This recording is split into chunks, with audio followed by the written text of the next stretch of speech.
es decaptada y otra parte es metabolizada por la colinesterasa. Pero lo interesante aquí, o lo importante aquí, que la acetilcolina, bueno, ahí está, la acetilcoenzima A más colina va a dar la acetilcolina.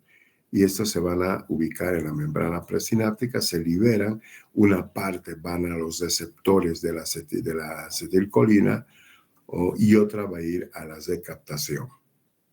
Ahí está el 5, recaptarse. Pero los que no son recaptados son metabolizados por la colinesterasa. Ahora, como estas sustancias que actúan en el sistema nervioso autónomo son el ácido, la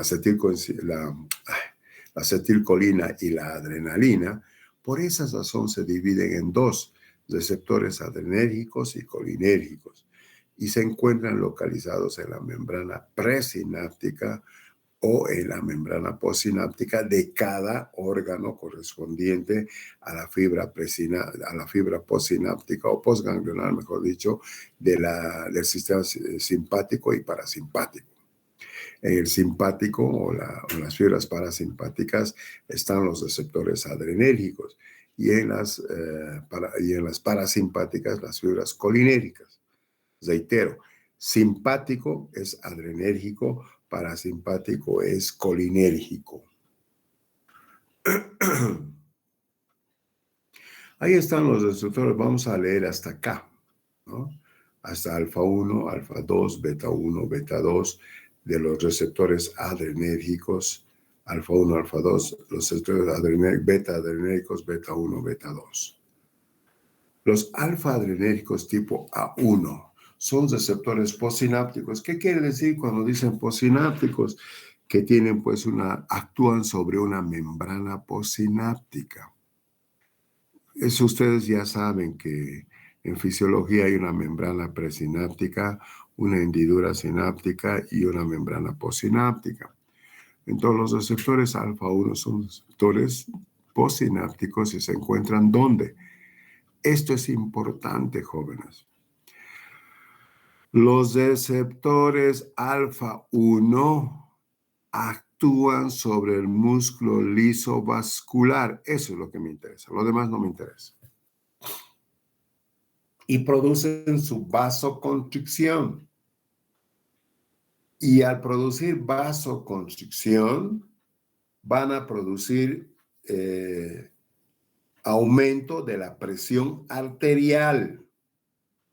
Reitero, la estimulación alfa 1 actúa sobre los músculos lisos de los vasos sanguíneos y por lo tanto se va a producir una vasoconstricción arterial.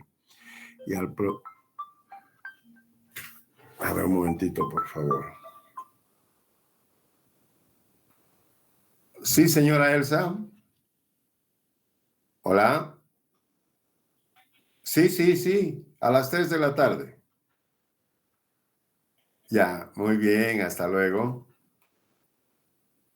Entonces les decía, jóvenes, que el receptor alfa adrenérgico, alfa 1, está relacionado con la estimulación de la musculatura lisa vascular.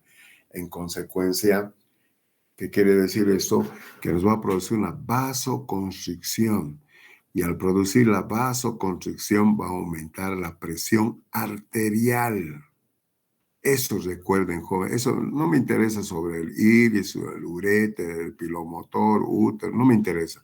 Me interesa que sepan ustedes que el receptor alfa adrenérgico tipo 1 va a aumentar el tono muscular liso vascular, aumentando la presión arterial. Es un vasoconstrictor arterial. Ahora, los receptores alfa 1 postsinápticos se encuentran ¿dónde? En el corazón.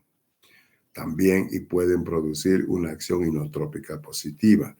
Ya en las glándulas sudoríparas aumenta la secreción, túbulo contorneado de absorción del sodio, metabolismo, aumento de la glucogenólisis, ya. Eso no me interesa.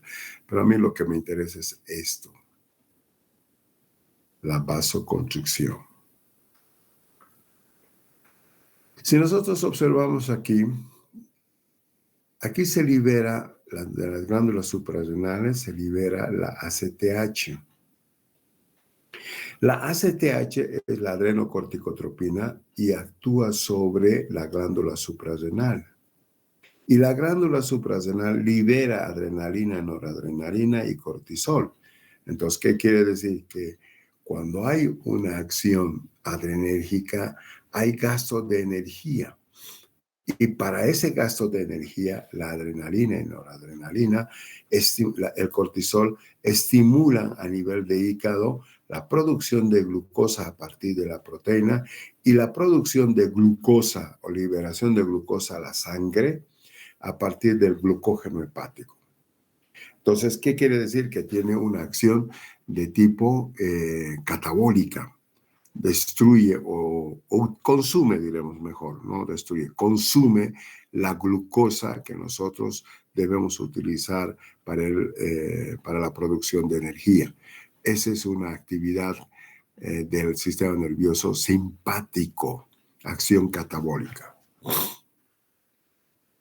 Agonista, antagonista. ¿Cuáles son los agonistas? ¿Qué quiere decir agonista? Que ayudan al simpático.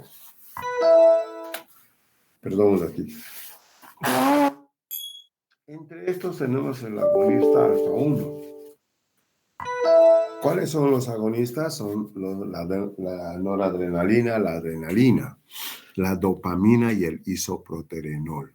Pero para nosotros es bueno saber que el agonista alfa 1, el que produce vasoconstricción, es la adrenalina y noradrenalina. ¿Por qué nos interesa la adrenalina y noradrenalina? Porque van a estar relacionadas con los anestésicos locales. Van a estar en combinación con los anestésicos locales y van a producir vasoconstricción. Los antagonistas, es decir, los que están en contra de alfa 1, la fenoxibensamina, la fentolamina, los alcaloides de la ergotamina y la prazosina. Me acuerdo mucho de la ergotamina porque está relacionado con el uso de la cafeína con ergotamina para calmar el dolor de cabeza, la migraña. Entonces, ¿qué nos quiere decir esto de que en la migraña se produce una vasoconstricción y el alcaloide de la ergotamina va a producir una vasodilatación? Entonces, por esa razón se utiliza la ergotamina como un vasodilatador.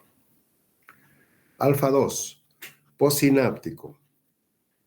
Ejerce actividad modular. Fíjense, hemos hablado del alfa 1, que es vasoconstrictor de las arterias por estimulación de la musculatura lisa.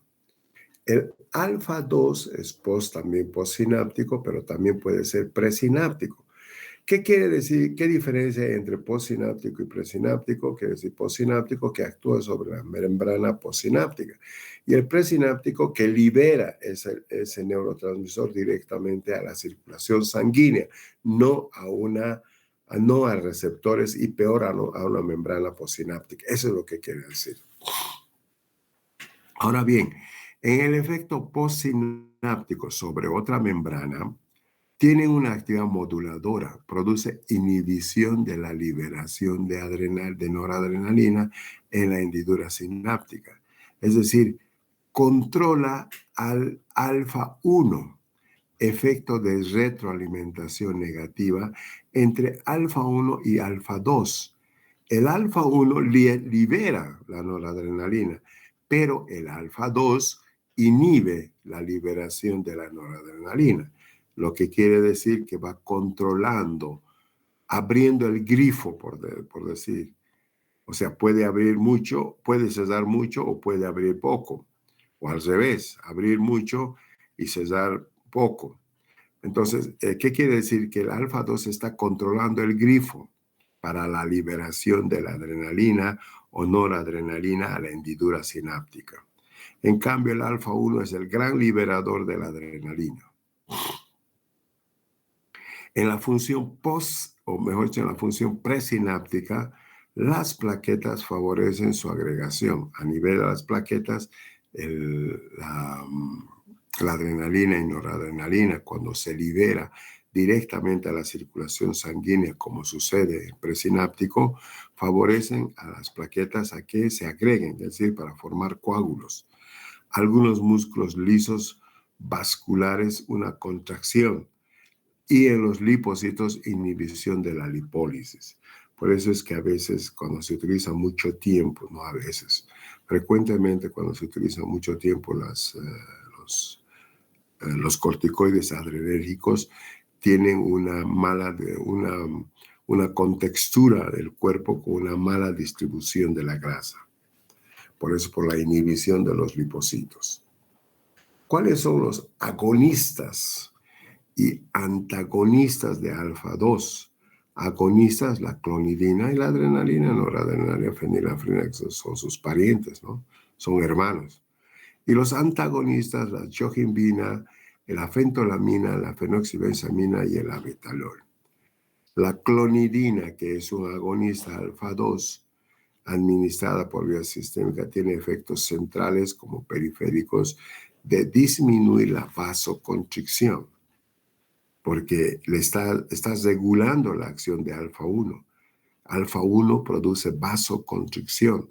Alfa-2 regula esa acción de vasoconstricción. Esa es una sinapsis, ¿no? Una sinapsis donde está liberándose los neurotransmisores a la membrana postsináptica. Entonces, esta es una sinapsis donde hay la membrana presináptica y postsináptica. Pero cuando dicen presináptica, simplemente quiere decir que no hay membrana postsináptica, que los neurotransmisores son liberados directamente a la circulación sanguínea. Esto es importante también, jóvenes. Los receptores beta 1 postsinápticos siguen siendo adrenérgicos, ¿no? ¿Dónde se encuentran los receptores beta 1 postsinápticos? En el miocardio. Los alfa 1 se encuentran en la musculatura lisa de los vasos sanguíneos y el beta 1 en la fibra muscular del músculo miocardio. Son estimulados por la adrenalina y la noradrenalina. ¿Qué quiere decir? Que aumenta la frecuencia cardíaca, que aumenta la frecuencia respiratoria, pero en particular la frecuencia cardíaca. Tiene un efecto, el beta 1, y quiere decir cronotrópico, positivo quiere decir que aumenta la frecuencia. Inotrópico quiere decir aumenta la fuerza de contracción del miocardio y aumento de la velocidad de conducción del impulso. Y esto es interesante, jóvenes. Aquí ya estamos hablando un poquito de los receptores. Los receptores beta adrenérgicos, en este caso el beta 1, son receptores acoplados a la proteína G. Activan la adenosiclasa y aumentan la producción de AMP cíclico, proteína G estimuladora. ¿Qué quiere decir esto? Que cuando aumenta la frecuencia cardíaca del corazón, activa la adenosiclasa y aumenta la producción de AMP cíclico para aumentar la actividad del motor de la célula, es decir, su actividad metabólica. Entonces actúan con la proteína G, que es estimuladora. El beta 2. Para mí, el alfa 1 y el beta 1 son los más importantes. El beta 2, la estimulación provoca relajación del músculo liso, vasodilatación, broncodilatación, relajación uterina, etc. A nivel de páncreas, estimula la secreción de insulina. En el hígado, estimula la glucogenólisis. Glucogenólisis, ¿qué quiere decir? Una degradación del glucógeno hepático que está como depósito para formar glucosa en sangre, es decir, se desintegra el glucógeno en moléculas de glucosa. Pero aquí lo interesante del beta 2 es que actúa como un antagonista del alfa 1. ¿Por qué? Porque produce a nivel del músculo liso vasodilatación, broncodilatación también, como su nombre lo indica, es un receptor postsináptico. Por lo tanto, produce la vasodilatación como si fuera un antagonista del alfa 1. El beta 3 son postsinápticos que se encuentran a nivel de las células de los adipocitos. Fíjense lo contrario de beta 2, o mejor dicho, de alfa 2. Alfa 2 produce lo que decíamos aquí, vamos a ver. Aquí. En el presináptico, el alfa 2 inhibe la lipólisis. En cambio, acá, el beta 3 aumenta la lipólisis. Es decir, es un efecto antagonista de alfa 2 presináptico. En cambio, este beta 3 es antagonista, sí, del alfa 2, pero postsináptico. Este actúa directamente sobre los lipocitos. Aumenta la lipólisis, el beta 3. Claro que sí. ¿Por qué? Porque, a ver, cuando nosotros hacemos un ejercicio físico, estamos estimulando el sistema simpático más que el parasimpático. Aumenta la frecuencia cardíaca, aumenta la frecuencia respiratoria y por lo tanto aumenta el efecto simpático. Al aumentar el efecto simpático, aumenta la lipólisis, ¿no? Eso quiere decir que, por lo tanto, es un antagonista del alfa 2, el beta 3. Agonista. Agonista beta 1, isoproterenol, adrenalina, noradrenalina, dopamina. Antagonista beta 1, está relacionado, esto es muy interesante, jóvenes. El beta 1, ya les he dicho que es el que actúa, el receptor beta-adrenérgico beta 1. El receptor adrenérgico beta 1 actúa sobre el corazón. Entonces, ¿quiénes aceleran el corazón? La frecuencia cardíaca, el isoproterenol, la adrenalina, la noradrenalina y la dopamina. ¿Quiénes desaceleran esa acción? El propanolol, el alprenolol, esmolol y el timolol. Pero para nosotros lo más importante es saber que la adrenalina y la noradrenalina y la dopamina aumentan la frecuencia cardíaca a partir de la estimulación de los receptores beta 1 adrenérgicos. Receptores dopaminérgicos. Los receptores dopaminérgicos, como su nombre lo indica, son la dopamina, se localizan en el sistema nervioso central, vasos sanguíneos y neuronas postganglionares del sistema nervioso simpático.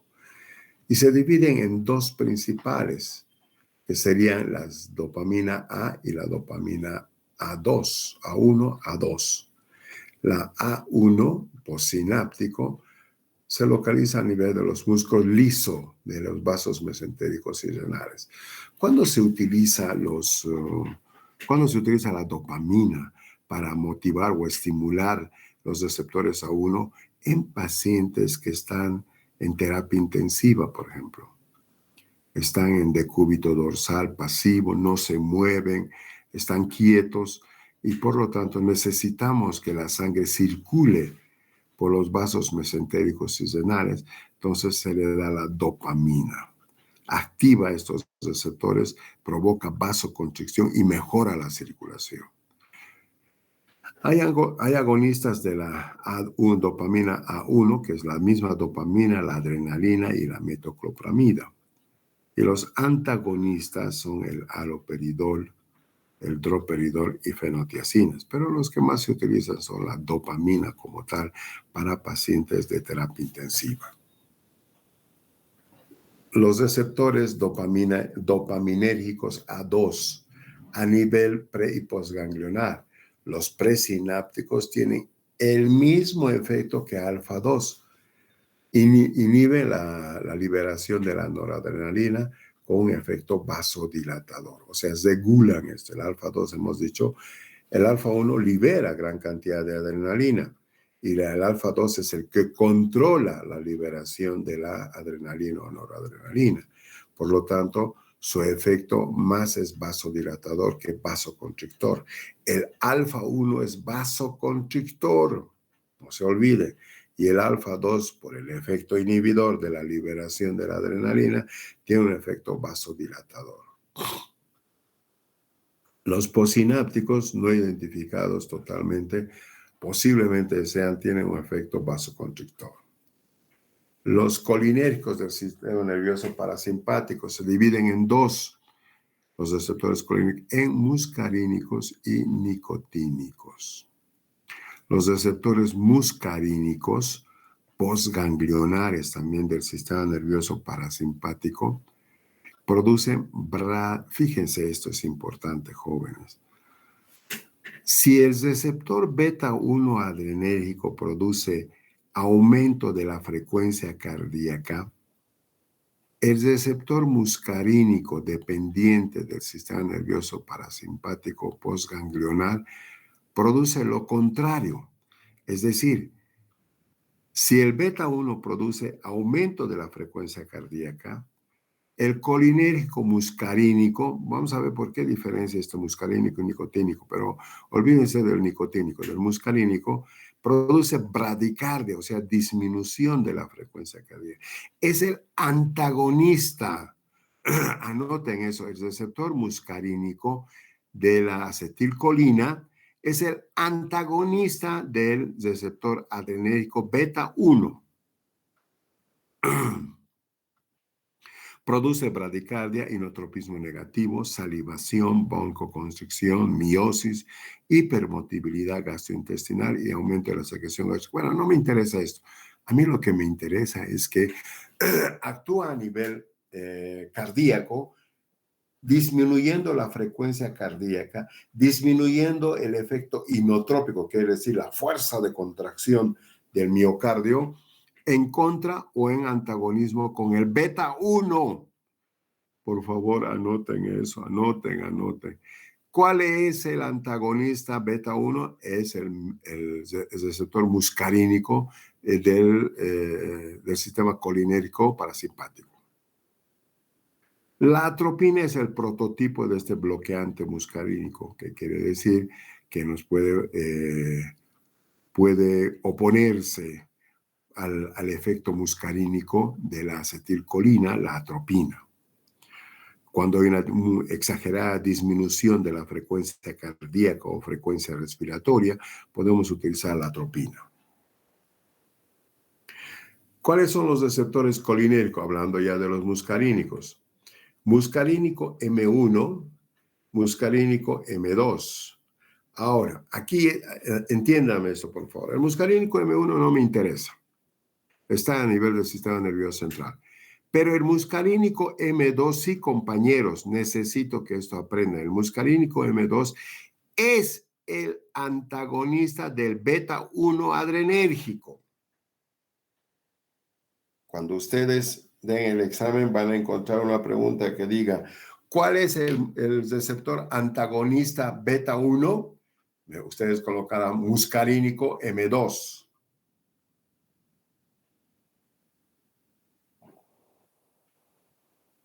¿Por qué?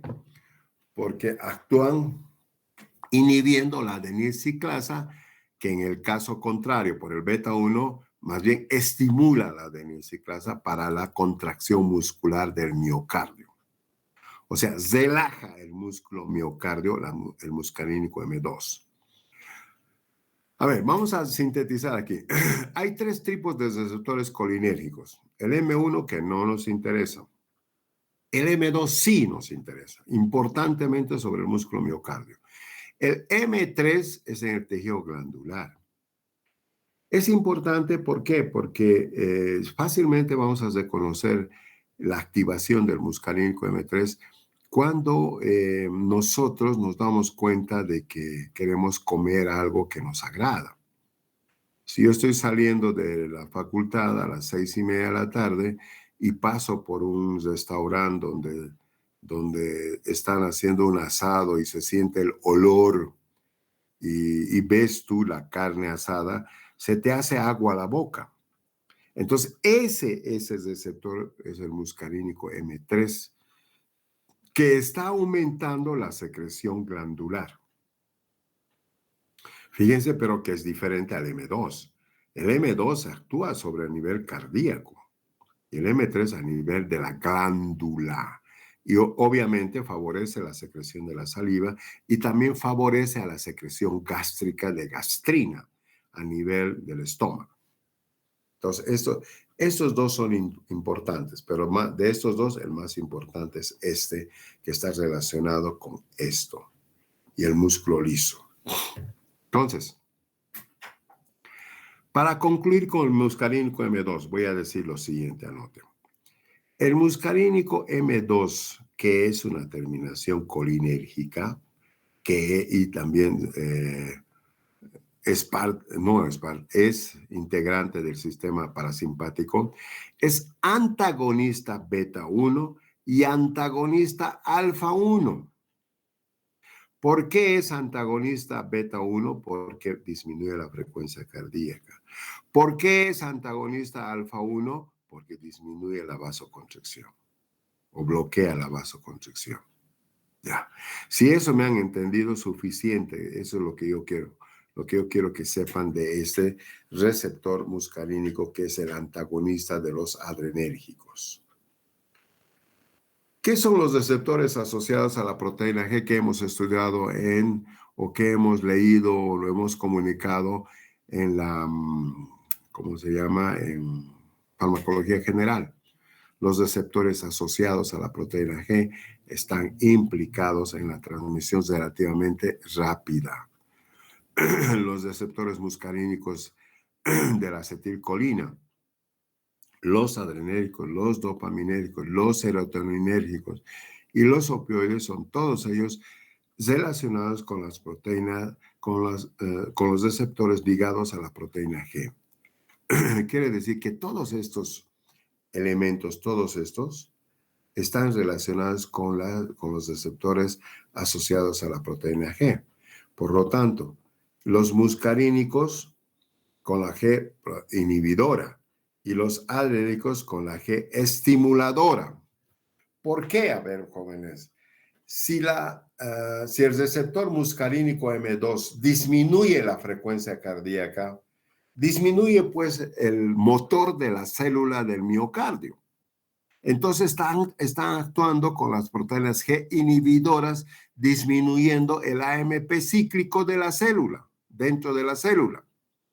En cambio, si yo actúo con el receptor beta 1 a través también de los receptores asociados a la proteína G, voy a trabajar con los receptores G estimuladoras, porque voy a aumentar la cantidad de energía necesaria para el motor de la célula. Aumenta la frecuencia de la contracción muscular y el otro disminuye la capacidad de contracción muscular. Entonces, el que aumenta la frecuencia cardíaca va a trabajar pues con el receptor ligado a la proteína G estimuladora, y el que disminuye la frecuencia cardíaca va a trabajar con el receptor asociado a la proteína G inhibidora. Eso es lo que quiero que me entiendan. Aquí está la proteína G, la adenilciclasa, que va aumentando el AMP cíclico. Esto lo más no nos interesa. Dianas de las proteínas G. La proteína G interacciona con canales de ionio o con segundos mensajeros. Cuando interacciona con los canales iónicos, puede aperturar, quiere decir, abrir los canales iónicos directamente. Y los receptores muscarínicos del corazón están vinculados a canales de potasio que se abren para producir la repolarización directamente al interactuar con la proteína G, lo que disminuye la frecuencia cardíaca. A ver, ¿quién aumentaría la frecuencia cardíaca? Es el sodio, porque es un estimulador, es un despolarizador. En cambio, el potasio es un repolarizador. Por lo tanto, disminuye la frecuencia cardíaca más bien repolarizando la membrana cardíaca o la membrana de la célula cardíaca.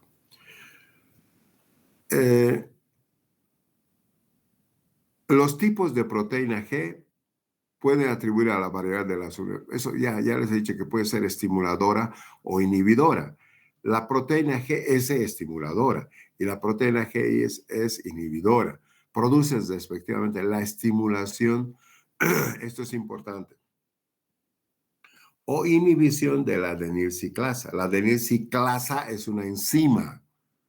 Entonces, la proteína G estimuladora va a estimular la acción de la adenilciclasa y la GI va a inhibir la acción de la enzima adenilciclasa.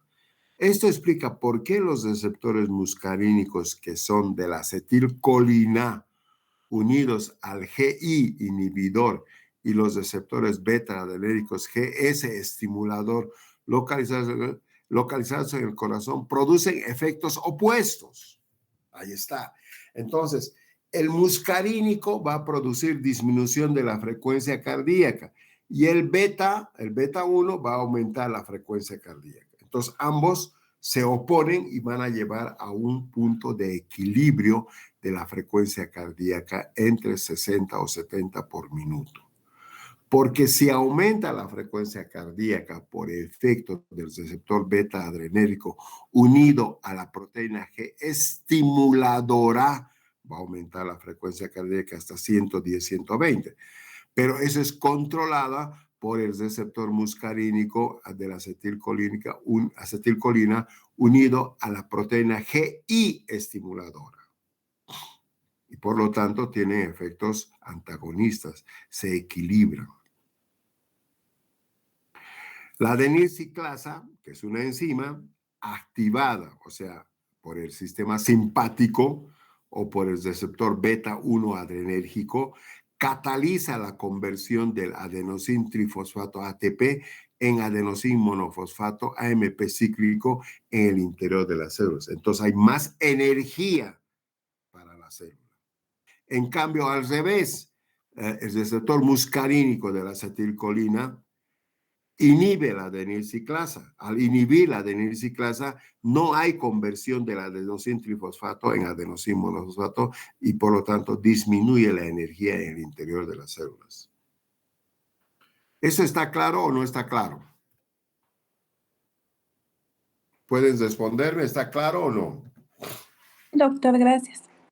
¿Cómo entiendes? ¿Se entiende, chicas, o no? A ver, Evelyn Ramos. Abre tu cámara. A ver si estás ahí. Ese es el gran problema del curso virtual, que no están. Belín Ramos, no está. Nirvana Carmeli. Nirvana. Sí, doctor, buen día. A ver, abre tu cámara. Ahí está. ¿Has entendido, Nirvana, esta última parte? Donde se antagonizan el muscarínico M2 y el beta 1 adrenérgico. Ojalá hayas entendido, porque fíjate lo que te voy a decir.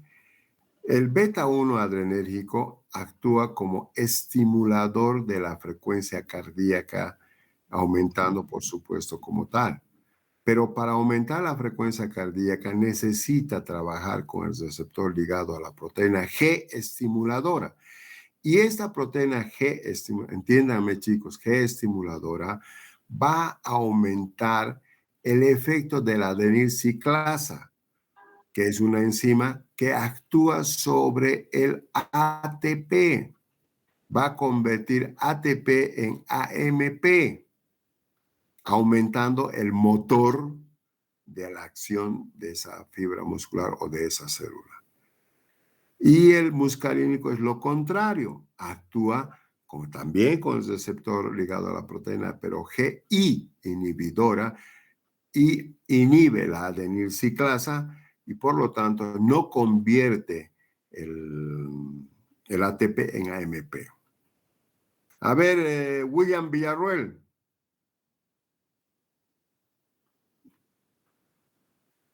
William Villarroel, ¿ves? No están. Ese es el gran problema. O tienen miedo porque no han entendido. Y ahí es donde fracasan nuestras clases virtuales. A ver, Susana Selvita. Doctor, buenos días. ¿Has entendido, Susanita? Sí, doctor. Bueno, ojalá. Ya están abandonando. Mira, Ada, Mari, Mamani, Rodríguez ya está escapando. No, Parecería doctor, aquí estoy de vuelta. pero aquí decía que te estaba haciendo. A ver, Ada, Mamani, abre tu cámara. Háblame frente a frente. Eso. ¿Has entendido, Ada? Sí, doctor, estoy entendiendo. Bueno, ojalá, hombre, porque para mí que entiendan esta última parte es la más importante. A ver, esperen, mira, a estas alturas quiere unirse Vanessa Chambi, imagínense. Entonces, esta última parte es importante porque de esa manera vamos a entender cómo el simpático y el parasimpático entran en equilibrio. Todos son reacciones químicas. Yo le estoy agarrando, el frenador es el parasimpático. Yo lo estoy liberando, es el acelerador, el simpático, perdón. Pero cada uno de estos actúan a través de sus receptores. El simpático, su receptor adrenérgico y el parasimpático, la acetilcolina. Bien, vamos a continuar, jóvenes. Los agonistas y antagonistas muscarínicos directos, agonista. La acetilcolina, claro que sí. La muscarina, claro que sí. Y la pilocarpina.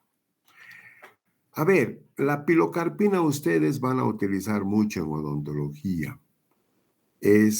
¿Para qué se utiliza la pilocarpina, saben?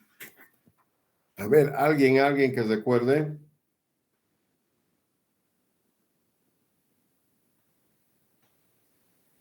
Para las ceros,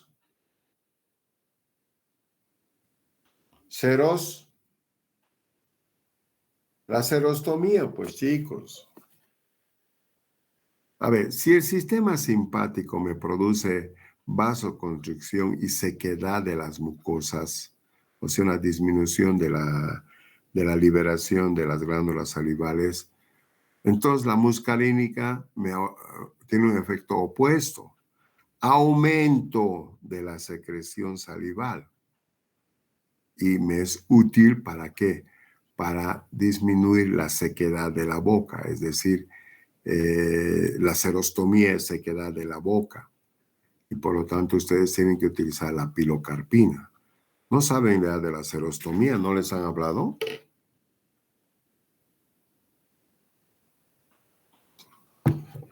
Bueno, es el agonista. Cuando digo agonista es que ayudan al efecto muscarínico, ¿verdad? Agonista muscarínico indirecto. Y aquellos son agonistas muscarínicos directos. Los indirectos es la fisostigmina, neostigmina y piridostigmina. Vamos a ver por qué es indirecto.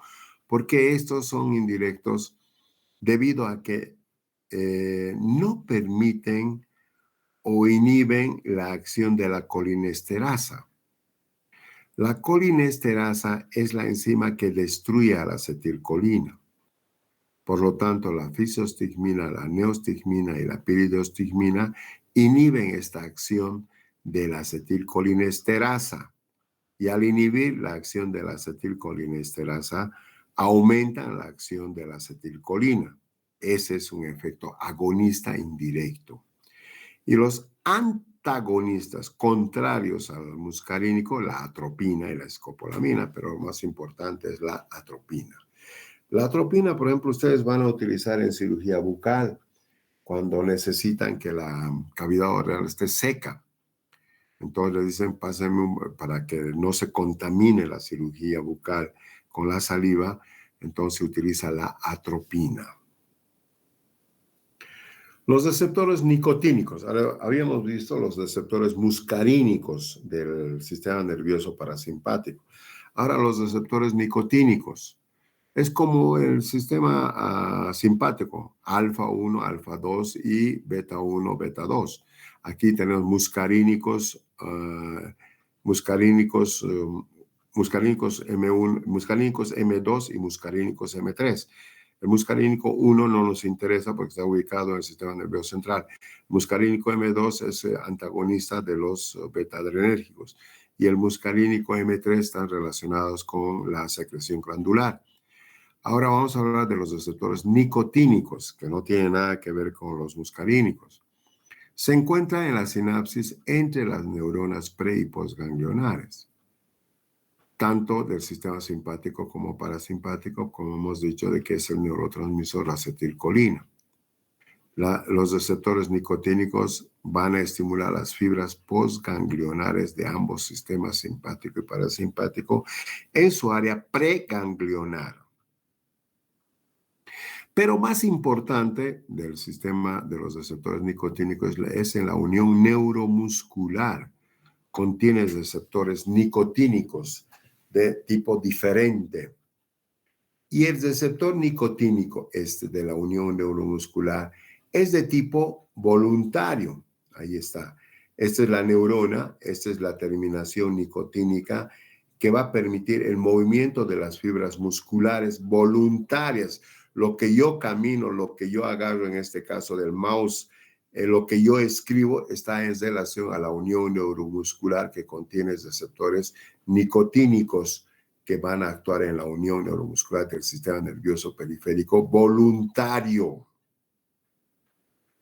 Por lo tanto, los nicotínicos N minúscula y N minúscula son postganglionares, favorecen a la apertura de los canales de sodio para la despolarización y algunas terminales de los receptores de potasio, despolarización colinérica y presináptica. Pero aquí lo interesante es el nicotínico N mayúscula, M minúscula. Están en las placas terminales neuromusculares para favorecer a la apertura del ion sodio, despolarización del músculo esquelético. Esto aquí.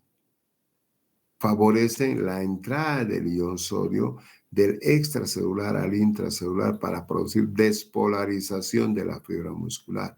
Por lo tanto, estos puntitos que ustedes ven, estos 3 puntitos sobre estas 3 fibras, son nicotínico N mayúscula, M minúscula, porque están en relación con las fibras musculares voluntarias. El receptor tipo canal iónico tiene estas características, ¿no? Este es un receptor tipo canal iónico, este es el sodio, pero para que se produzca el movimiento muscular necesitamos la apertura del canal de sodio para producir la despolarización de la membrana celular. Estos puntitos de color rojo son el sodio, que ingresa para producir la despolarización y sale el potasio. Luego entra, miren, pero aquí la terminación, la ACTH, está en su terminación nicotínica NM, aquí, y actúa sobre el canal iónico permitiendo la apertura de este canal iónico para la entrada del sodio y producir la despolarización o activación del músculo esquelético voluntario. Los tipos de receptores, 4 tipos principales de receptores y sus usos. A mí el que me interesa es la proteína G, el unido a la proteína G. Tiempo que tarda en aparecer en segundos. El receptor beta adrenérgico, por ejemplo, la función de relajación del músculo liso de las vías respiratorias. Luego el de tipo canal iónico es mucho más rápido. Se produce en milésimas de segundo, milisegundos. Es el receptor colinérico nicotínico, el que mueve la musculatura voluntaria. Retirar la mano del agua caliente, por ejemplo, es una actividad voluntaria. Esos 2 son los que me interesan, el canal iónico y la proteína el receptor ligado a la proteína G. Fíjense que, reitero, el canal iónico es mucho más rápido que la proteína G, que es más lento, que actúa en segundos. ¿Cuál es la organización funcional de la actividad autónoma? Una integración central quiere decir que cuando yo recibo el estímulo externo del mundo exterior, yo voy a responder, pero primero voy a integrar en el sistema nervioso central y luego voy a responder de acuerdo a la necesidad. Si estoy en el sauna, estoy en un lugar agradable, voy a responder pues con una frecuencia cardíaca baja, una frecuencia respiratoria lenta y tranquila. Pero si estoy en un lugar donde están bombardeando, voy a responder con una frecuencia cardíaca elevada y una frecuencia respiratoria alta. Entonces, a eso se llama integración central. Eso depende de la información que yo reciba del mundo exterior. La integración del funcionamiento cardiovascular depende, por ejemplo, para la función de ese cardiovascular, para controlar la presión arterial media, que se abrevia de esta manera, PAM, presión arterial media. Parasimpática baja la resistencia vascular y la frecuencia cardíaca, por lo tanto baja la presión arterial y la frecuencia cardíaca. El simpático sube la frecuencia cardíaca, la fuerza contráctil y el tono venoso. Se integran de esta forma para regular el equilibrio, para controlar el PAM. Mientras el parasimpático baja la presión arterial, el simpático sube. Entonces tienen que controlarse ambos en un nivel óptimo. Y seguimos con la regulación funcional, la regulación presináptica. Quiere decir que cuando se liberan los neurotransmisores, llega a un punto en que por más que se estimule esa terminación, esa membrana presináptica, ya no se libera más neurotransmisor, porque ha llegado a un punto de fatiga. Ya no responde más la membrana presináptica al estimular el sistema simpático. A eso se llama regulación presináptica. Basta y se queda ahí. La regulación postsináptica igual. La postsináptica responde hasta cierto punto a la estimulación adrenérgica o a la estimulación del neurotransmisor, pero llega un momento que también se fatiga y deja de responder, aunque haya el estimulador, en este caso, del sistema simpático, que sería la adrenalina. Entonces, la adrenalina, por más que se libere a la membrana postsináptica, la membrana postsináptica no responde. Esto es un ejemplo claro, por ejemplo, de los caballitos. Cuando caminan o trotan o corren, llega un momento en que se paran y no se mueven más. ¿Por qué? Porque han llegado a un punto de fatiga y ya no, por más que les des un chicotazo o lo que fuera, no van a correr o no van a caminar, van a descansar. Entonces, esa es una regulación postsináptica.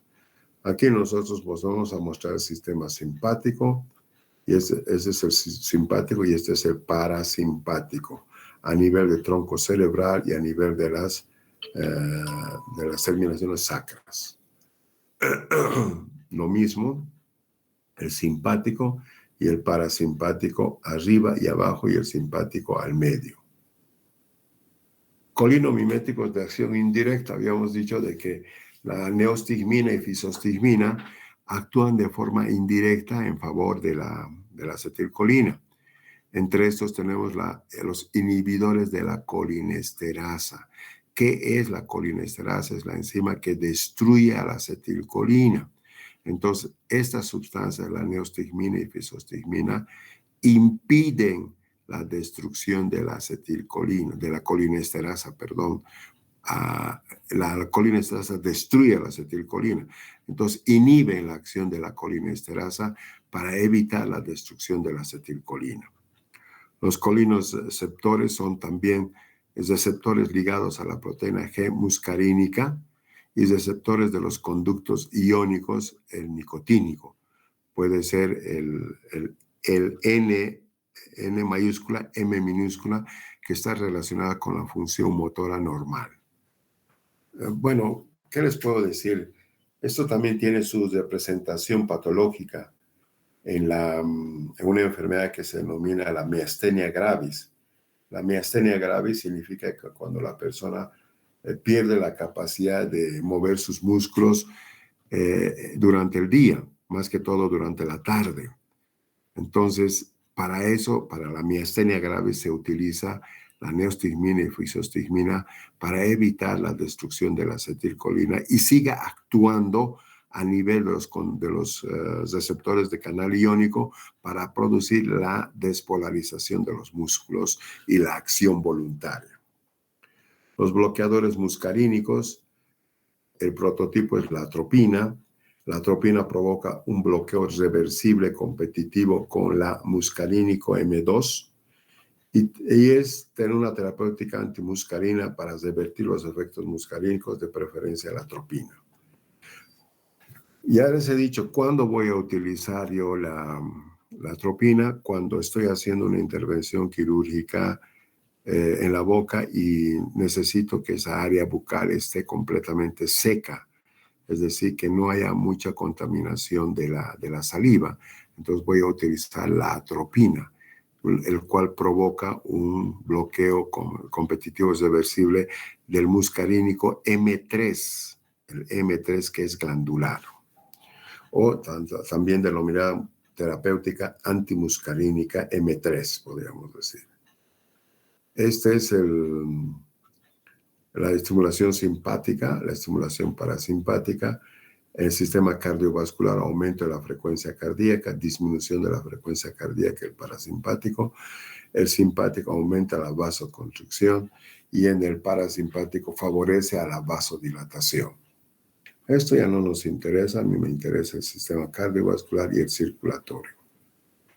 Los M1 no nos interesan, los M2 en miocardio y músculo liso. Y el mecanismo de apertura del canal de potasio, e inhibición de la adrenérgica, que es repetido esto. La M2 produce una disminución de la frecuencia